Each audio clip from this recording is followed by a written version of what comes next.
Here's all the junk leftover parts from the CRF build. The plastics, got rid of those. The exhaust, stock exhaust. The guy had punched the spark arrestor out anyway, so it was he hollowed it out.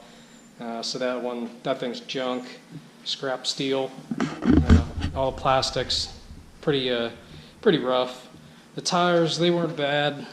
They got some good tread life on those, and they're not horrible. I could probably try to sell those. The rims got dented up really easy when I took the tire off, and overall they're really cheap steel rims. Wasn't too impressed. They're not very flat, so they had a little bit of warpage on them when I took the tires off. So those are scrap. Chain and sprocket, these things were worn to the max. And there's like no teeth left on these things at all. Chain adjuster was bent. The valves were tuliped, so if you can see how the valve edge is just they're shot, they're worn. Exhaust wasn't too bad, but the intake was trashed. Foot pegs, they're like foot pegs, and the kid ground off the stops to try to fit them, and they weren't even level, so those things were junk. The timing chain was shot. The oil pump wheel is just unbelievably worn. I don't even know how the thing was pumping oil. Timing wheel, guide wheels, they were all shot. The original or the BBR piston, big bore piston that you got with it, since the carburetor was had a hole in it, it was sucking in nothing but sand, so that thing was just trashed. So some nice deep gouges in the cylinder, so that thing is just nothing but scrap. The original piston, you can tell there's quite a bit of difference between the BBR piston and the stock piston. So the BBR piston's high compression, and the piston's quite a bit larger too. So I have the stock cylinder, and it looks okay.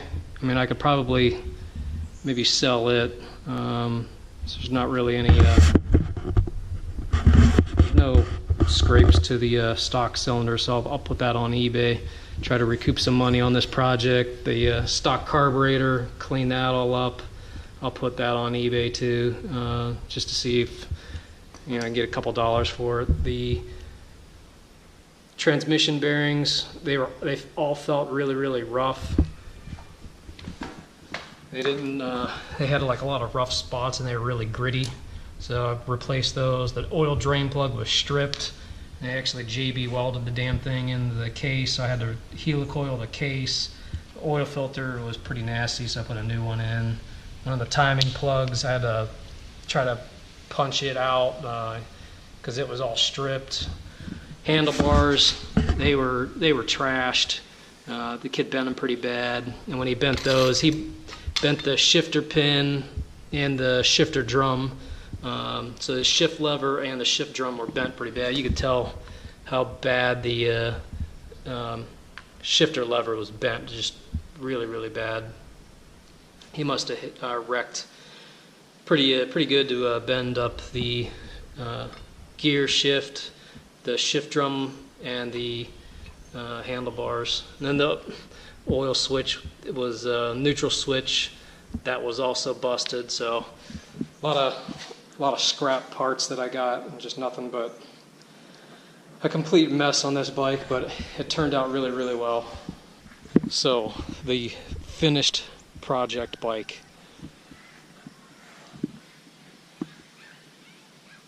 Put on all new plastics, graphics to go with it. So I got Senge graphics, and then the Polaris plastic kit. It was like $100 off eBay. Put on hand guards. I got the Acherbys hand guards. I got new Pro Taper bars. For handlebar grips, I went with the Emmett grips, but to do that to do the Emmett grips on the pit bike, they don't really fit the throttle housing. So what I had to do is cut the throttle cable back, put a new end cap on there, solder in a new piece because I had to lengthen the cable so that way it would work for the Emmett grip, and I had to do the Emmett grips you have to do different throttle housing, so I went with like a Motion Pro throttle housing just so I can try to fit everything in here, which meant I had to put my starter down on the handlebars just a little bit out of the way. Had to do brand new seat cover and new seat foam. Got the seat foam from Guts Racing, and the seat cover I just got it off eBay. The pipe, it's a nice Yoshimura pipe that I got from Motorsport. It makes the bike sound a lot better rather than having a blown out stock exhaust. Rims, got Excel Takasago rims. Since the stock rims were nothing but crap. The engine's where I spent a lot of my time on rebuilding it, so repainted the covers, cleaned up the engine, the head. The head actually I had to take out to a machine shop, have the valve heads, had to have the valve seats recut. So once I bought new valves, I wanted them to sit properly. So I got new valves, and then I had the head machined, so that way the valve seats were perfect. Even the head, I had to put a new bolt on because he was missing a bolt, and he just had like a copper washer sitting on there. So this bike was quite a mess. Got new foot pegs, repainted the brake lever, the swing arm. I had to have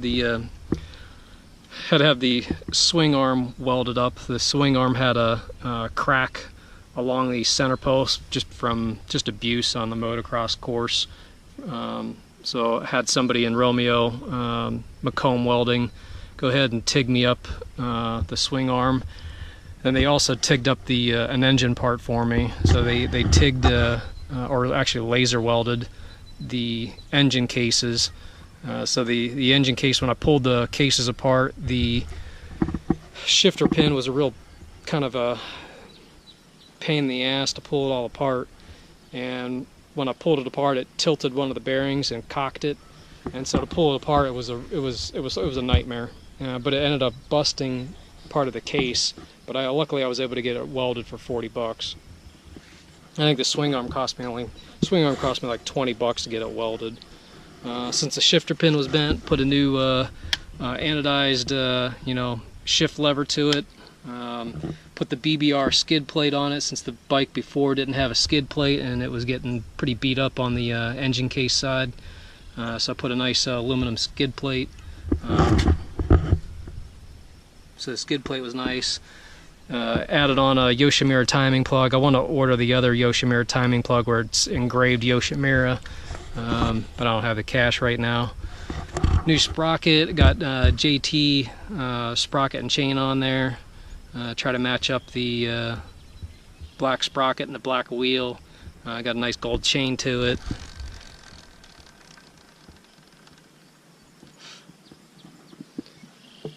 So we can fire this bad boy up. Starts right up.